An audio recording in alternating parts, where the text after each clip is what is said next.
Okay, good morning everybody and welcome to this the last day in our week of wonder this week. We've had fantastic sessions today, and hopefully today you'll also get a great deal from the sessions that we've got on offer. The agenda's in your delegate pack, and if there are any sessions you haven't signed up to that you would like to, then please email us at local delivery and we'll send you the link. So in this session this morning, we're going to discuss strategic regulatory networks, or SRNs, which is a lot easier to say, what their purpose is and what opportunities there are for you to get to ensure that you're getting the most out of them. But before we start, something we're all used to doing now is the virtual housekeeping. So please can we make sure that our microphones are on mute unless speaking, and your camera is off unless you are speaking. Any comments, please put them in the chat. If you've got a question, please raise your hands and we'll get round to those. The session is being recorded, so you may want to think carefully about what you put in the chat, and the recordings will be available at the end of the week. So I'm going to start the session this morning by giving a few minutes to my colleague Anna from MHCLG. I'm not sure, Anna, are you? Yeah. Fantastic. So MHCLG are collating examples of work that local authorities have been doing on compliance and enforcement with COVID. And as strategic regulatory networks are all about sharing good practice, it seemed appropriate to give Anna a couple of minutes this morning to explain to you what she's doing. So Anna, would you like to take the stage, as it were? Thank you very much. Good morning, everyone. I hope you can hear me clearly. Very grateful to Catherine and colleagues for giving me these few minutes. So as Catherine said, one of the things that we have been doing is to bring together what we're calling a compliance and enforcement good practice case study framework. This is actually based on case studies that we have received from a number of local authorities. We're always asking for more, for which apologies. From that, what we've done is we've identified some general principles. I think principles is probably the wrong word, but some general areas that we're seeing that councils and local authorities are looking at to make sure that their compliance and enforcement work is as effective as possible. I'm really grateful. We're trailing this a little bit today because we're working to publishing this next week, and hopefully round about the 2nd or 3rd of December is the intention. That's always a little bit up in the air, but that's what the intention is. And it will be accessible from the LGA platform for sure.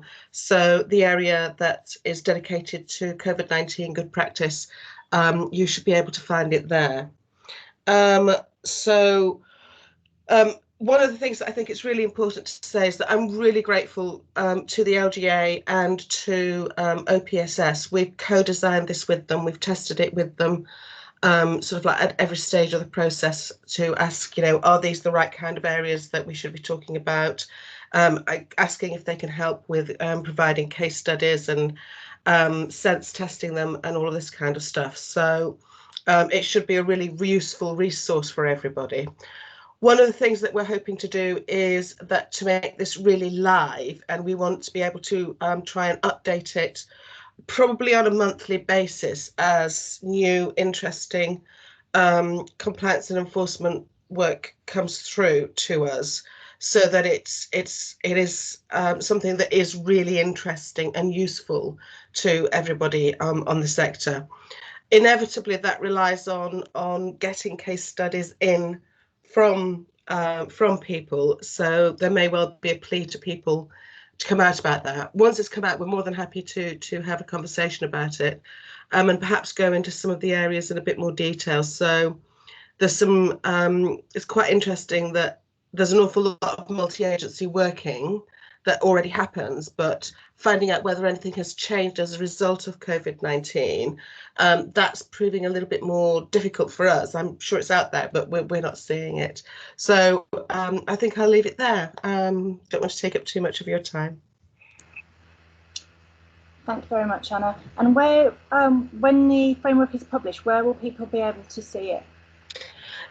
They will definitely be able to access it from the LGA website. We're still not sure whether it will be on gov.uk, so we'll be testing that. But on the LGA website, the COVID-19 good practice area, it will definitely be accessible from there.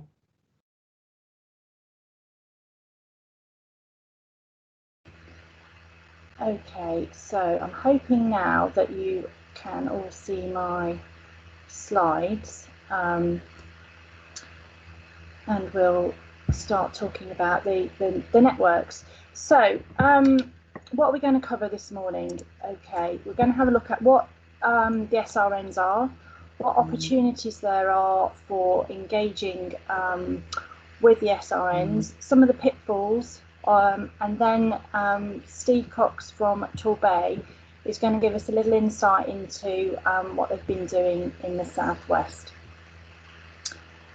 Okay, so what are SRNs? Well, SRNs are essentially the new name for what we used to call the BBFA regional networks. And as you know, in OPSS, we like nothing better than a name change. We've had a few over the years, but it did seem the right time to change the name, because actually they're about more than Better Business for All. They're about bringing together regulatory approaches in a collaborative way. And we thought quite carefully about what to call them. We didn't really realise what a mouthful it was to say. Strategic regulatory networks, but we did think about the words, and I think it's just worth sort of refreshing what we mean when we're referring to things in this way. So strategic in that they are looking to identify sort of long-term and overall aims and the ways in which they can be achieved. They're regional because they're based on location and geography. And they're a network because they're about cultivating people who can be helpful to each other professionally. I also came across this definition of strategic networks that I thought was quite helpful in understanding what we are hoping that the networks will be able to achieve. And that said that networks potentially provide access to information, resources and innovation, with advantages from learning, scale and scope economies, and allow organisations to achieve strategic objectives. So keep that definition in your mind as we proceed through the session this morning. As I said, they're about more than Better Business for All. They provide an opportunity to consider regulatory approaches that include primary authority and Better Business for All, and they give us at OPSS an opportunity to improve our offer to local authorities and for us all to be a bit more joined up in our thinking. Now, there's been a lot of sessions this week, and I'm going to assume that most of you on the call have at least got some knowledge of Better Business for All and primary authority. But a quick summary for those of you that might not. Better Business for All is essentially a collaborative model. It brings services together alongside business support organisations to consider the way in which regulation is delivered with a view to supporting local and national priorities.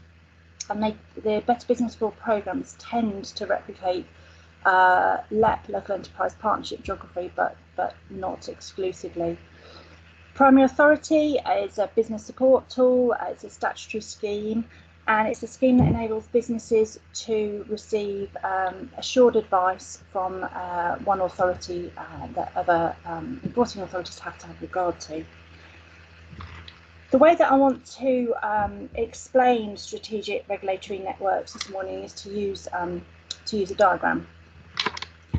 So, looking at this this diagram, then. We've got individual officers obviously working at local authorities. In those roles, the local authorities provide business support. They have scarce resources. They've got a desire to support local priorities, and they've got a requirement to collaborate as part of the regulator's code. To formalise some of that collaborative working and to involve other partners, many have formed Better Business Rule partnerships, and that involves a representative from each authority in a locality forming that Better Business Rule programme. So Better Business Rule brings together those local authorities alongside the fire service, business support organisations such as the growth hubs, but not every local authority in an area needs to put their hand up and say they want to be part of that before a programme can start. But it does need a critical mass, and it does need those business support organisations to be able to adopt the principles of Better Business Rule and call it a programme. At this level, at this level of Better Business Rule programme, it's usual for there to be a representative from each of the organisations, usually somebody at a level of seniority who can make decisions. So perhaps, Nicole, we could put a question in the chat about whether people know who it is from their organisation who represents them in their Better Business Rule programme. Okay, but as the national coverage of Better Business Rule has grown, so the programme's been going now 9 years, there's been a recognition that there's a desire to share good practice and benefit from economies of scale, and that has led to the creation of SRNs. So SRNs have representatives from each of the Better Business Rule programmes in their region attend, along with any other organisations that they might see as beneficial. They have a chair, and we meet with that chair regularly, and I'll talk a bit more about that a little bit later. So in addition to the Better Business Rule programmes, over the last number of months we've set up primary authority regional groups as well, but I've got the muddle in the slides here. I'll come back to that in a moment, just bear with me just a second. So if we take this as the network, but I want to do it showing you an example. It's horrible not being able to see anybody's faces when you're doing this. So if we take the example as the Gloucestershire local authorities, now I've used this for illustrative purposes only. If you're from Gloucestershire and haven't got your authority on there, I do apologise, but it's just for illustration. So we take one local, we take the local authority in Gloucestershire. They all send a representative to the Gloucestershire Better Business Rule programme. Then the Gloucestershire Better Business Rule programme, along with all of the others in the southwest, send a representative to the Southwest Strategic Regulatory Network. So we can see the links through from the individual officer, through the council, through the Better Business Rule group, onto the SRN. So as I started to say, over the last 4 months we've been helping to create primary authority regional groups in each of the network areas, and the chair from this primary authority regional group also sits on the SRN. So what I'd like you to kind of consider is the whole of this chain as the network. It relies on each part functioning and communicating with the others for it to work. But for the purposes of the session this morning, we're going to talk about the role of this part here, the SRNs here. So the SRNs have a chair, and we meet with the chairs of the SRN, well, before COVID, probably 2 or 3 times a year. Quite often we'd also have teleconferences and a lot of email conversations as well. Since April, we've been meeting with the chairs monthly, first Friday of every month. We're meeting again next week, and they have been instrumental in ensuring that we understand what it's been like dealing with COVID out on the ground. So moving on to think a bit more about what the networks do. So the networks enable discussion. They're about sharing of ideas and a space to test ideas. So going back to that definition of strategic networks, providing access to information, sharing good practice, but I also think it's really important that we share when things don't work, and we save each other the pain of trying something if we know it doesn't work. And sometimes I think we focus very much on everything being great, but actually sharing when things haven't gone quite so well is also really important. About resources, so it's not only sharing expertise, which is fantastic, but it's also providing an opportunity to receive and bid for funding. Through the networks, you'll hear about funding opportunities, and they might be opportunities that come from OPSS or other sources. And as well as funding opportunities for projects, each SRN does get a small amount of funding from OPSS for network activities.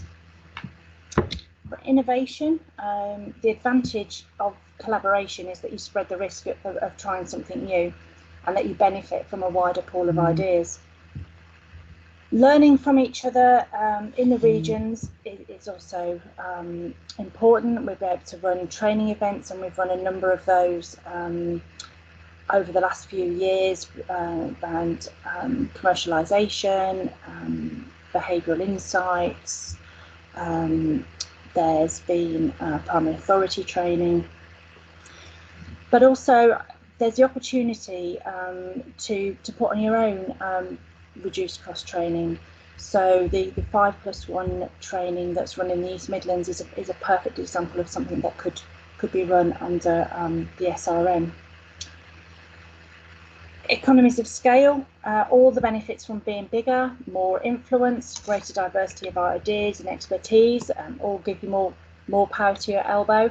And scope economies, the benefit from producing something once and many people benefiting from it. But also there's an opportunity to think about who else should be part of your networks, who would benefit from regional engagement, maybe a standing invite, maybe an ad hoc invite. Some of the national regulators might find it easier to engage at a regional level than at a more local level. There might be opportunity to invite your training standards coordinators. Fire are represented very well on Better Business World programmes. Maybe a regional presence would also be beneficial. I know businesses have attended some of the regional networks. The Midlands network had somebody from the FSB that came along quite regularly. And other government departments or agencies, I know ACAS attends sometimes, the FSA have also attended. And maybe you could think about whether the professional bodies could also be part of your network. But the key to the network is communication. And that is that communication chain from the officer through to the chair. It's the way in which people find out about what's happening. It's the way in which we hear your ideas and your needs. It's the way in which we can pass information back down. So if you are responsible in your network for passing on the information, please do that. Please don't be the person that's broken the chain. The SRNs have been used quite a lot through COVID. I wouldn't get through a presentation without talking much about COVID. It's been a way for us to communicate, and one of our roles has been to connect government colleagues with local authorities, and we've done that mainly through the SRNs. Your chairs of your SRNs have been invaluable during COVID. and they've met with a number of government officials and given up a lot of time. They've met with people from BEIS, from MHCLG, the JBC, all these acronyms, DHSC, the transition teams around EU exit, the CIH. They've given constructive feedback on the Environmental Health Register, about resourcing for regulatory services, the new powers regulations, the survey that you're all completing weekly, outbreak management in businesses, and many, many more. They really have done you proud in representing you. The Better Business for All programs have also had a role in enabling people to come together to think about the way in which they want to address some of the COVID issues. The Leicester was the first area that went into national lockdown, and the Leicestershire Better Business for All group asked us along to talk to them about some of the support that we could give to them, and to hear some of their concerns about those regulations as they came in.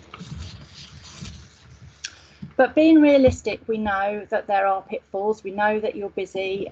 We know that we're always asking you to do things. But kind of my message this morning would be, don't overcomplicate things. SRNs are a network for communicating and sharing. They don't need action plans. They don't need work programs. They don't need metrics. Enjoy the simplicity of being a network, of sharing and talking to each other. It doesn't have to be a delivery vehicle. Of course, if you want it to be a delivery vehicle, that's absolutely fine. But use it as the power for communication. But your chairs do need your support. They need a team around them to share the load. They need people to help them respond to government asks. If they ask for your views or your help, please try and respond where you can. We'd also advocate that each region had a vice chair too. When we come to help in the programmes and the networks, don't let us take over. They're your networks, they're your programmes, because when we walk away, you'll be no better off. Let us support you to become sustainable. And meetings take time, they take resource, and I think now we've all embraced this virtual world, maybe there's an opportunity for shorter, more inclusive, more frequent virtual meetings, and maybe that's the way forward.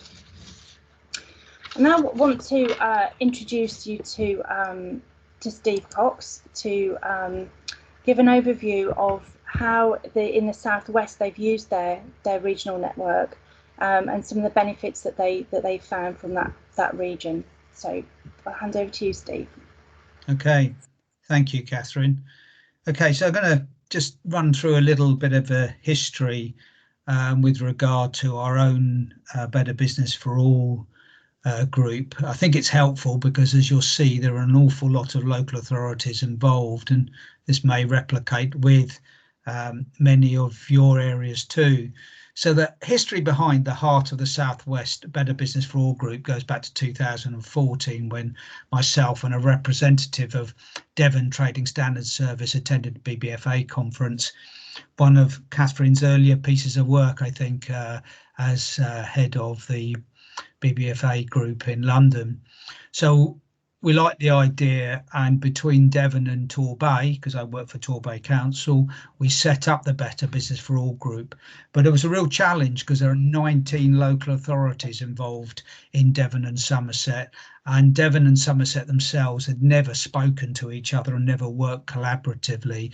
So already we were beginning to build a sort of strategic network across the two counties. The group worked well in the early days, and it had a dedicated chair with a business background, so they could commit to trying to deliver the Leicester and Leicestershire model, which is what Better Business for All was based on. Though I think it's fair to say that the most difficult part of that was getting a sort of business wing to engage fully with Better Business for All. And I think that never really came off. And since then, the way that's done has sort of evolved. on our journey, we've had representatives from the LEP pretty much at all meetings, from BIS itself, and to a lesser extent from SFB. And we did have a representative of a business community attend meetings for the first few years.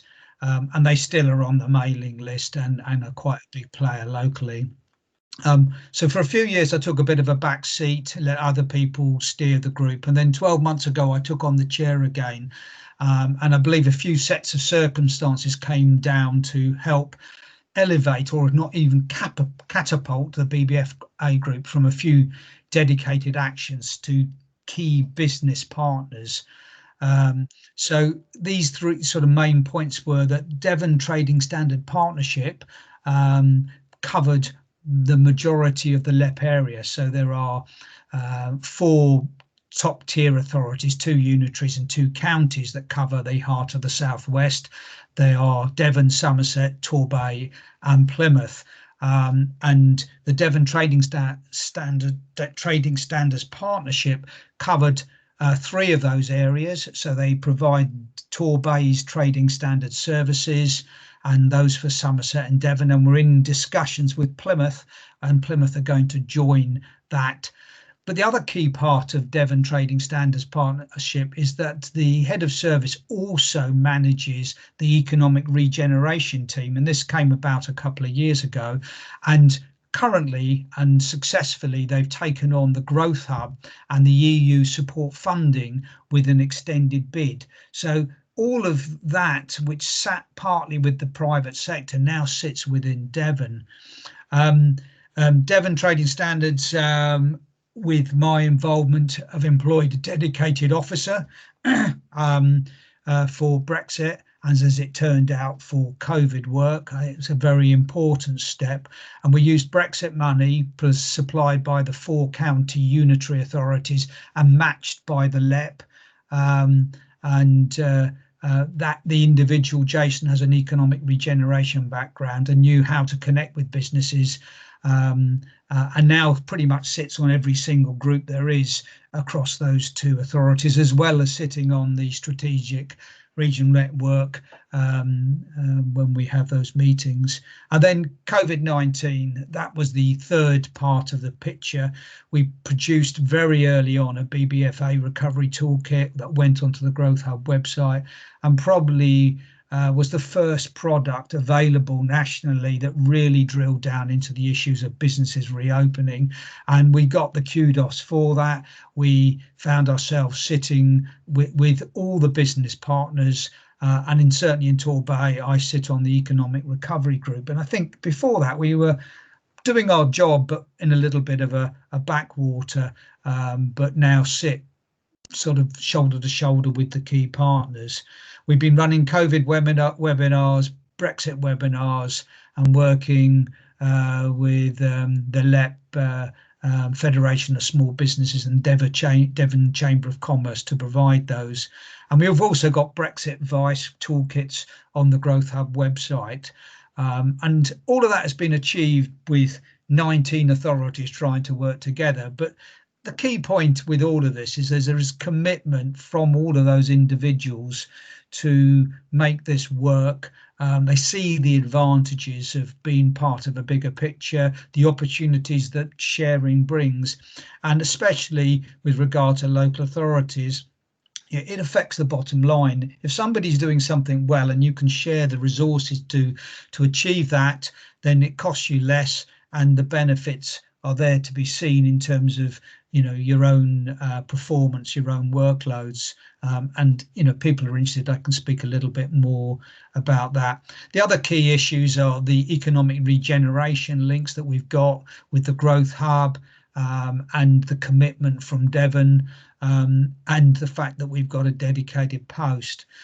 Going to the sort of regional level with regard to the now renamed BBFA regional group to a strategic regional network, that works really well, again, because everybody knows each other. across Devon, across the southwest region, we've had a really effective trading standards group. It's called SPG for short. I'm not sure I even know what that stands for now, but it's the head of service group. It's the regional group, and we've all worked as I managed trading standards in Torbay for many years before it became part of Devon. We all work and we meet and have met 4 times a year for as long as I can remember. And the secretariat for that group, Lisa Peters, is also the secretariat for the regional new strategic regional network, as it's been renamed. And a lot of the people that sit on that group are actually representatives from SPG, from the Trading Standards Network. So there's this sort of network, and that spreads from Dorset up to Gloucestershire and back down to Cornwall, including the Bristol conurbations. And so, that knowledge of each other helps to facilitate and helps that network work. I think probably that's all I want to say at this point in time. And I think Catherine, the plan is to have some questions and maybe that we can tease out some points from that. So, Catherine, I'll hand back to you. Thank you very much, Steve. Has anybody got any particular questions for Steve at this point? I think Debbie's comment there, Steve, about having a commitment and that's most of the battle won, and I'd agree that there does need to be a willingness to make these things work. Time is always the problem for lots of people, but sharing the work and sharing the load does make a great difference, and we have seen some fantastic things come out from the southwest. I've got a question there from Adrian. I think, Adrian, you're in Shropshire, aren't you? How did you start? Is that question for Steve, Adrian? Whether you want to put your microphone on and ask. Yeah, Yes. happy to. Yeah, just in a sense, it's obviously there's really good work in the Southwest modelling on the Leicestershire model. How did it come about that you actually created this generation to do what you do? And I think I'm looking here from the Midlands perspective. We've got some really good individual work going on, but how do we sort of begin to bring that together? That's what I'm thinking about. Well, actually, how we started is we started very initially as Devon, maybe taking a few months just to get Devon working, and then sort of stretched out to Somerset, and then worked with Somerset. There was a little bit more uncertainty initially with Somerset, but it was the commitment of, I think, mostly the food leads. The food leads work so tightly together already in Devon and in Somerset that a lot of those managers sort of already saw the value of working together and the commitment, and therefore would give that commitment. And so it just evolved into that regional group, and we tried to follow the Leicester and Leicestershire model. I think I didn't say earlier, I think finance helps. I think, we are all immensely busy. Just to sort of nip back to Debbie's point, we are all immensely busy, me just unbelievably so with COVID. So having a dedicated officer to sort of lead on a lot of this work now, but also the funding that has come down from BIS. And maybe this is sort of an opportunity to say to Catherine that actually the funding is important because it commits people to doing projects, and then those projects can then grow and be regionalized, and then we get the benefits collectively of putting in less and getting out more. But I think the funding's an important part of that. So Adrian, I don't know whether that fully answers your question, but if you've got any sort of other questions on that, just ask them. No, you've answered it really well there. Thanks, Steve. Okay. Thanks, Adrian. I notice Richard Green, you've got your hands up.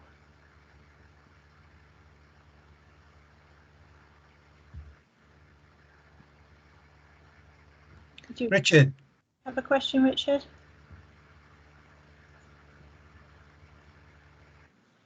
No. Okay.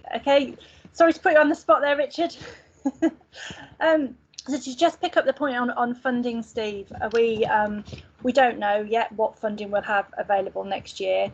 We do have a small amount of funding that goes to each of the SRNs to help with running those networks, and you can use that funding as you see fit. There are some conditions in the contract, but they're fairly loose, really. In previous years, we've had a pot of funding to support projects, and one of the sessions earlier in the week talked about the simplification projects that will run through the SRNs. I think we've funded 38 projects over the last 18 months. And we're very keen to hear if either the Better Business for All programmes, the PARGs or the SRNs as a whole have got ideas for projects. We're keen to hear about them and may be able to support them if what comes from that project is something that others can learn as well, taking it back to the basic principle of BBFA about sharing good practice.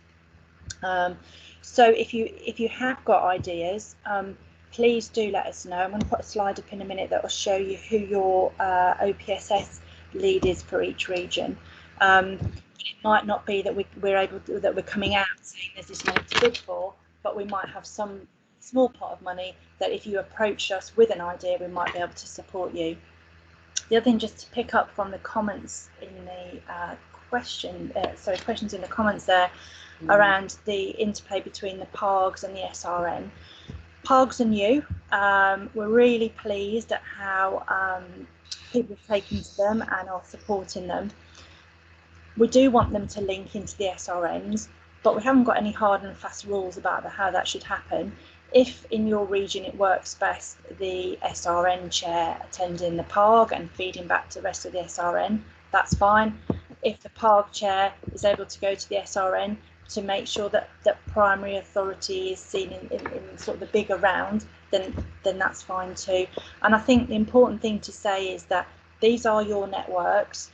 We may have set out some a framework for how we see it working, but they are your networks, and if they work for you in a way that's different to how we might have suggested, that's absolutely fine.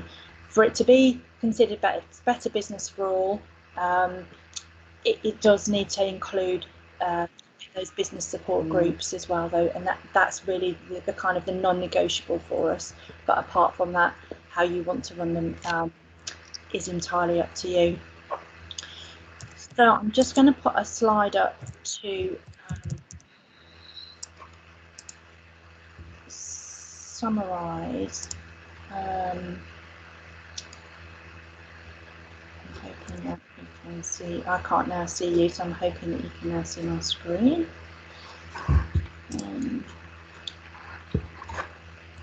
Can somebody put their microphone on and tell me what slide they can see, please?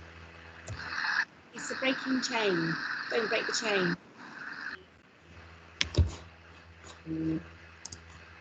Okay. So the slide here just kind of summarises what we've been saying this morning. We've got the, I'm sorry I'm not looking at the camera now because it's come up on a different screen for me.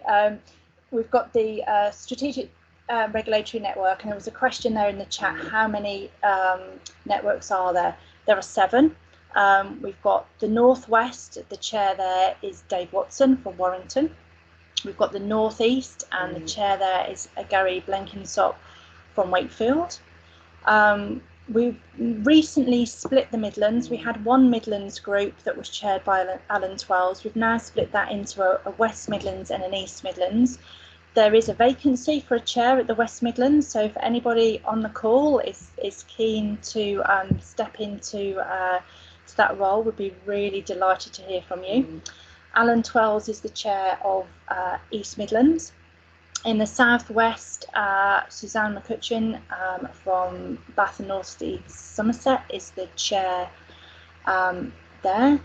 In the south, so that was southwest. In the southeast, we've got Paul Hobbs, who is from Horsham District Council, and our newest SRN is London, and Valerie Simpson, who I think I've got it right, Valerie, it's Hammersmith and Fulham.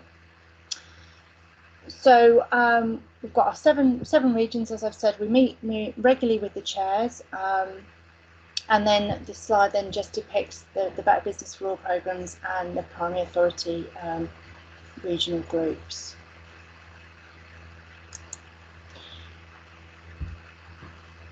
So how can we support you? Well, we've got a lead that's now dedicated to each region, and the names are there on the screen, and they'd be delighted to hear from you if you're keen to get something started in your area, or if you've got concerns that perhaps the communication isn't working as well as I've set it out today. If you've got any suggestions on how we improve the communication, please let us know.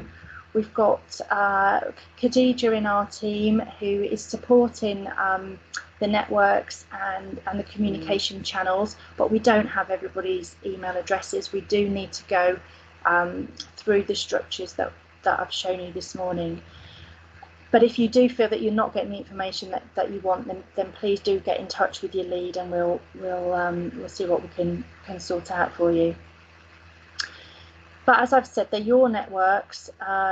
Please do support and use them.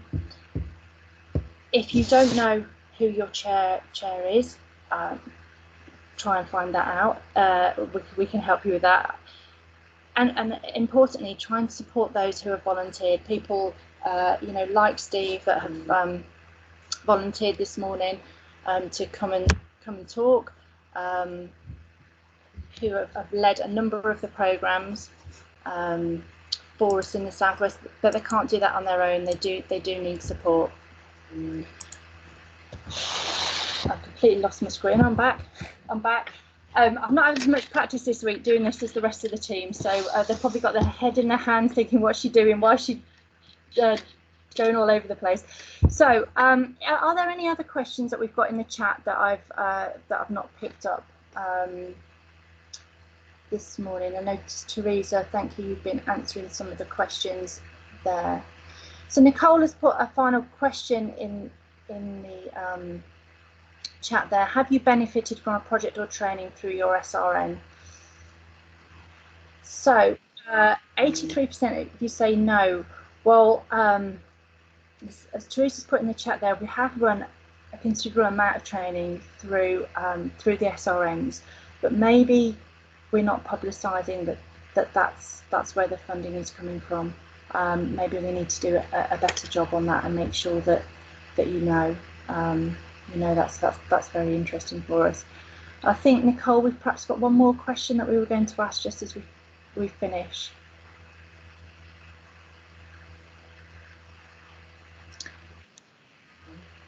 Will you now engage more with your SRN? I'd like to vote now.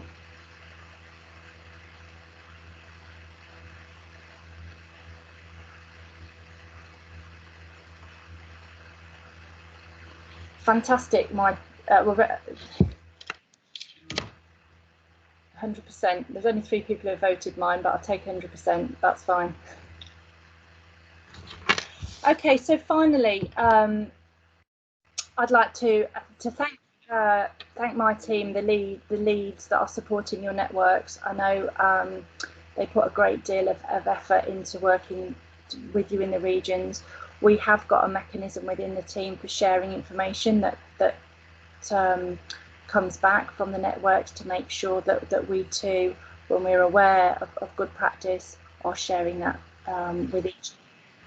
And finally, I'd like to thank your chairs for everything that they've done over the last 8 months, ensuring that government understands what the challenges are that you're facing with COVID.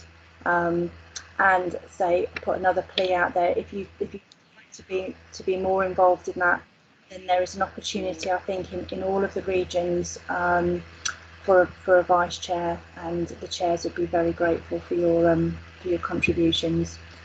So just before we sign off, I just want to have a quick little look in the chat. Has anybody got any questions? Would anybody like to raise their hand to ask any questions or make any comments before we close?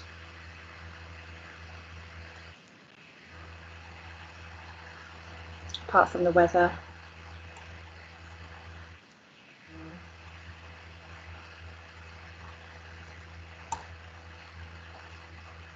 Now, as Neil has put there, if you don't already receive Primary Authority news and you'd like to, please email our colleague Roland.